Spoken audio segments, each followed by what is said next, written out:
Salve fratres, te iterum videre patris allegro veritas liberabit vos. Kita sedang berada di rimba protestantisme dan kita menyaksikan binatang-binatang buas sedang meraung-raung ya.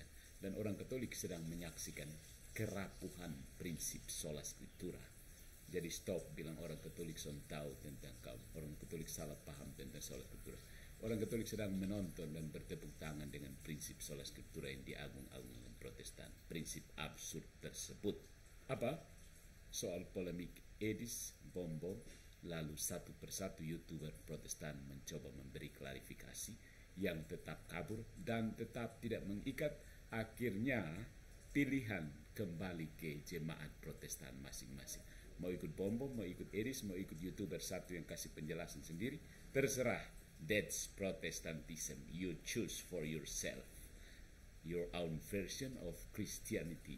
Jadi kita menyaksikan kerusakan kekristenan yang dihasilkan oleh Protestantisme. Nyata kan? Ayo, nyata. Mari kita bahas ya, supaya jangan terkesan omong-omong doang. Jangan terkesan asal Protestan hajar, asal Protestan hajar. No.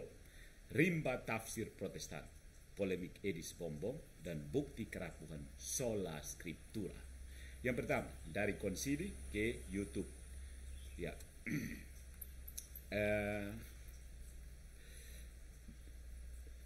dulu gereja menyelesaikan kontroversi iman lewat konsili ekumenis, Nicea, Chalcedon, Trente.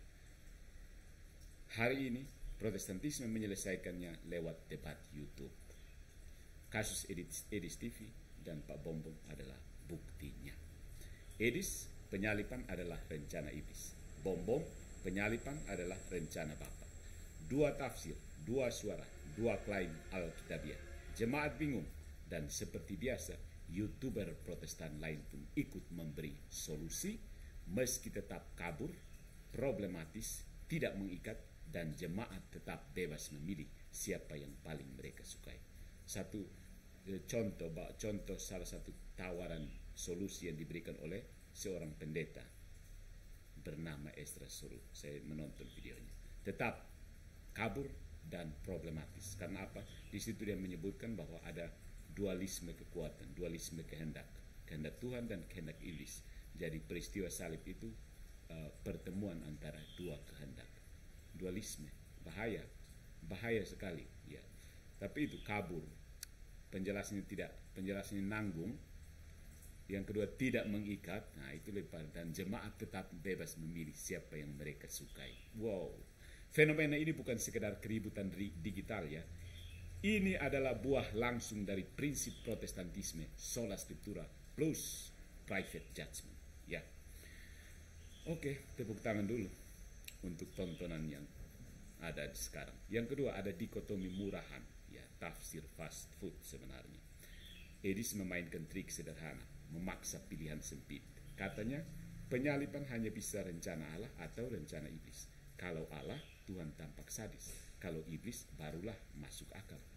Masalahnya Alkitab sendiri menolak dikotomi miskin dan malas seperti ini. Paulus menulis, Allah menetapkan hikmatnya sebelum dunia dijadikan untuk kemuliaan kita. 1 Korintus bab 2 ayat 7. Yesaya 53 pun menubuatkan Mesias yang menderita demi keselamatan. Misteri salib adalah sekaligus both and. Kejahatan manusia nyata, tetapi kasih Allah berdaulat. Tapi pola pikir Protestan serba atau ya, tidak sanggup menampung kedalaman itu. Maka lahirlah tafsir instan, ringan di lidah, kosong di substansi. Ya. Dan akhirnya kita masuk ke dalam rimba tafsir Protestantisme. Semua boleh, semua benar, semua buntu. Semua boleh, semua benar, semua buntu. Dalam Protestantisme, siapapun boleh jadi penafsir. Hari ini Edis menyebut salib rencana iblis. Besok Bom-Bom menegaskan salib rencana Bapa. Lusa YouTuber lain bikin versi ketiga. Kita tunggu saja. Masing-masing percaya diri, masing-masing merasa Alkitab mendukung saya. Namun hasilnya bukan kesatuan iman, melainkan pluralitas tafsir yang tidak berujung. Yang ajaran Protestan belum selesai, itu antara iblis dengan Tuhan. Jemaat akhirnya bingung siapa yang benar, jawaban Protestan? Terserah, pilih sendiri. Ya. Jadi YouTuber Protestan lainnya kan mengajukan solusi supaya jemaat yang bingung bisa pilih. Ayo pilih-pilih ini. Kios teologi betul, pasar malam teologi. Jadi iman Kristen diturunkan jadi marketplace. Saya kan sudah bilang pernyataan Protestantisme itu perusak kekristenan nomor 1. Jemaat memilih paket doktrin seperti memilih menu restoran. Padahal ini soal inti keselamatan, bukan sambal bawang. Ya. Nah, ada kontradiksi yang fatal sebenarnya kalau kita dalami terus. Akal rusak total versus kebebasan tafsir. Nah, Protestan sering mengajarkan total depravity. Akal manusia sudah bobrok total akibat dosa. Mereka tidak menerima teologi natural. Nah, dan bagi mereka akal budi tidak bisa diandalkan. Tapi ironisnya mereka justru menyerahkan tafsir kitab suci ke tangan akal yang mereka anggap rusak itu. Ya, katanya dengan menggunakan magisterium itu membatasi kebebasan mereka. Silahkan bebas menafsir. Yang pertama, logika ini melawan diri sendiri. Yang pertama, kalau akal manusia rusak total, tidak bisa dipercaya. Yang kedua, tafsir Alkitab diserahkan kepada setiap individu dengan akal rusak itu. Yang ketiga, hasil tafsir individu dianggap sah, bahkan bisa melahirkan denominasi baru. Cek denominasi gereja mula-mula dari pendeta Wignio Tanto. Itu seperti mengumumkan mobil Anda rusak parah, rem blong, mesin jebol, ban gundul, lalu menyuruh orang bebas mengemudi di jalan tol iman.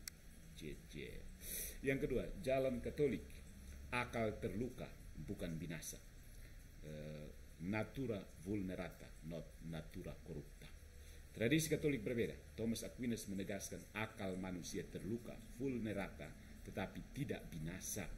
Masih mampu mengenali kebenaran natural, meski tetap butuh rahmat untuk memahami kebenaran supranatural. Karena itu, gereja menjaga tafsir lewat magisterium. Akal diterangi iman, bukan dilepaskan ke rimba tafsir. Berikutnya ada bukti nyata. Ini ada polemik Edis Bom-Bom, lalu efek kartu domino, efek domino terhadap YouTuber Protestan lainnya. Polemik tentang salib menunjukkan absurditas itu. Sola Scriptura.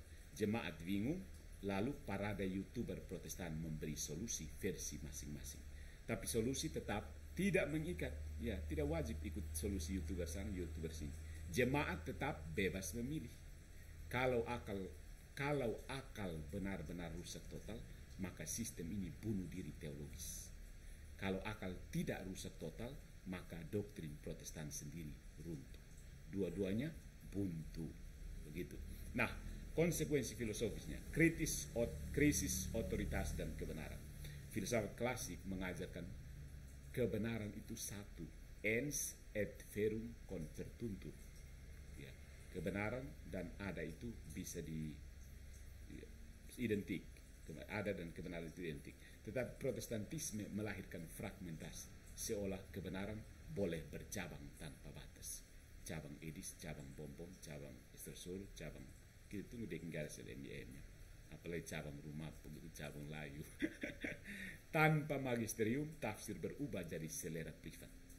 Ya kan, sekarang jemaat Protestan mencari-cari kira-kira saya mau pilih yang mana ya.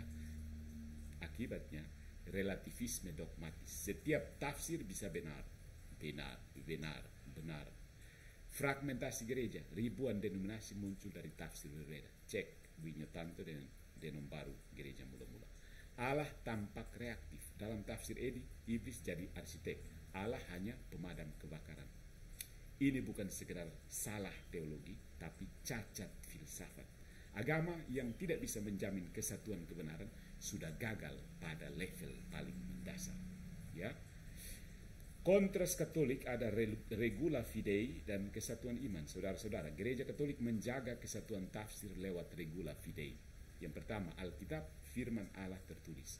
Yang kedua, tradisi, warisan iman para rasul. Dan yang ketiga, magisterium, penafsir sah, dijaga Roh Kudus. Para bapak gereja konsisten. Irenaeus, Kristus menjadi Adam baru melalui ketaatannya dalam Adversus Heresis. Athanasius, salib adalah jalan kebijaksanaan Allah, de incarnatione.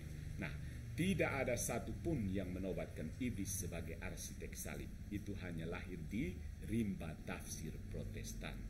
Jadi mau ikut Edis atau Bom-Bom, atau tunggu YouTuber berikutnya yang memberikan solusi, walaupun tetap tidak mengikat. Polemik Edis dan Bom-Bom membuktikan rapuhnya Protestantisme. Jemaat bingung, YouTuber lain memberi jawaban berbeda, tapi tidak ada kepastian. Karena dalam Protestantisme tidak ada otoritas terakhir. Mau ikut siapa? Edis, Bom-Bom, atau pendeta YouTube lain? Jawaban Protestan, terserah, pilih sendiri. Jawaban Katolik, ikut gereja yang Kristus dirikan, yang menjaga iman rasuli tanpa putus. Salib bukan rencana iblis, bukan pula kebetulan sejarah. Salib adalah mahakarya kasih Allah, ditetapkan sebelum dunia dijadikan, diwujudkan dalam Kristus, dan dipelihara gereja sampai hari ini dengan kepalanya di bumi. Kepala yang kelihatan di bumi, Paus Leo ke-14. Follow for more into the jungle of Protestantism. Good job, Protestantism.